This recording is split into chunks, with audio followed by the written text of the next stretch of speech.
eggplant. It's so versatile, and my mate Simon too is here to show us one of his favourite ways to prepare it. Yeah, that's right. And it's a brunch style or breakfast, depending on what you want to do with it. But I really love it. It's really, really simple. And of course, as you said, versatile eggplant, delicious. So here, they've all broken down, so you can put this under the grill. Make sure you've got a baking tray below it so it catches all the drips. And speaking of the drips, there it is at the bottom. Sure. The other possibility which you can do as well is put it on top of the hob or on top of the flame or the barbecue. You know what I mean? So I'm going to peel off all the skin. Yes. That's pretty simple. It doesn't need to be seen very much, but you're going to jump on the sauce. And I love this because we're keeping the wonderful smoky liquid from the eggplant, which is just full of flavour and quite thick. So tahini, lemon juice, preserved lemons.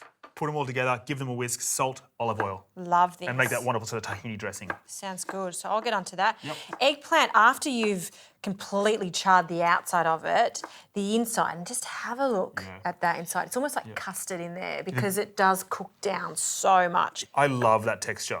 I think it's such a beautiful thing and there's nothing quite like it. And you can see it glistening. I mean, that's how much liquid is in there. And it's important here to say you want to chop your preserved lemon really, really finely and only use one small wedge for this amount because it's quite potent. It can be a bit soapy if you overuse it. That's so right. it's all about balance here. Less is more in this situation as well. Yes, and it does go so far. So just a small amount and run your knife through it and then into this beautiful eggplant liquid. That's great. And I'm going to try and get as much of the black stuff off, right? Like, I mean, if you really want to go all the way, a bowl of water, dip it in, peel it off, it helps it out a bit. You can get all those last little pieces off, but we're going rustic, and I think in many ways, get the most of it off.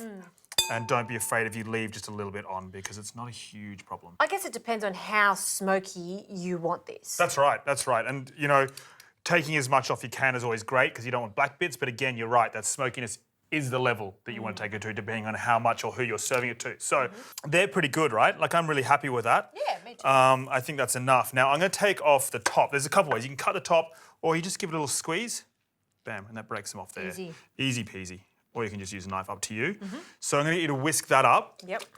In it goes. Beautiful. And as you'll see, the thing I love about tahini is as soon as like citrus or even ice or water hits it, the fat sees up. Yes. And it turns this face and you think, oh my God, what have I done here? I've ruined it. But you just keep adding a little bit more, a little bit more, a little bit more. Yep.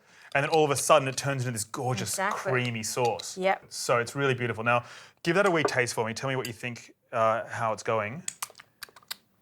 Ooh, that is good. You good with that? Very good. Okay, so eggplant's in. Now, this is a fun bit. I'm just going to go straight in. Oh, okay. Now, you're going to do the hard work. Yes, And I just want you to get in there and do the sort of Love all we're doing is just breaking it up, right? Yep. And at the same time, you can fold it and then turn, scissor it again, and just keep going back and forward. And we're creating this beautiful dressing out of it now. Right. So see how we're going? Spoon. Beautiful. Oh, yes. And you can make it as chunky or as smooth as you like. That's right, that's right. And I kind of like a slight bit of texture. Okay, so I'm going to take this from you and I'm going to put you back to work. Yes. A good fine chop of these ones. You know, I trust your absolute skills. I know you've done this a million times before. And then a giant spoon. I've got some grilled toast here. Sourdough I love, you know, gives that sort of sour element to it all as well. And this could definitely serve 2 people. And if you really want to, 3. If you want to put maybe, you know, I know people like to put a poached egg on top or maybe some sort of bean on top, you know, things like that. You can bulk this out entirely. So, but because it's just you and I and we can eat that much, let's just go on top. And that dressing, you know, will slowly start to taper down. It'll self-sauce. Now that to me is a beautiful creamy eggplant on toast. I adore that. And then stealing your wonderful work, taking your thunder, putting it on top. Just herb chopping. That's right. Well, you know, it looked great. So lemon juice on top as well, just a little squeeze, just to reiterate that acidity that you want. And then, of course, our favourite, a bit of extra virgin olive oil. Don't be shy. Make it look shiny and delicious. And again, you've got that creaminess, you've got that wonderful acidity, the salty, lemony preserved lemons, of course, delicious. And then gorgeous fresh olive oil. You know, if I got to wake up to that in the morning or serve that for brunch or have that at a cafe, I'd be complete. Breakfast, lunch and dinner, that'd be good. That's right. And here, hold on. A little spoony spoon. I just want to have a little taste of this eggplant. Tell me what you think of it. Got that in as well. So good. You know how we're talking about we love crackers also? This is amazing on bread.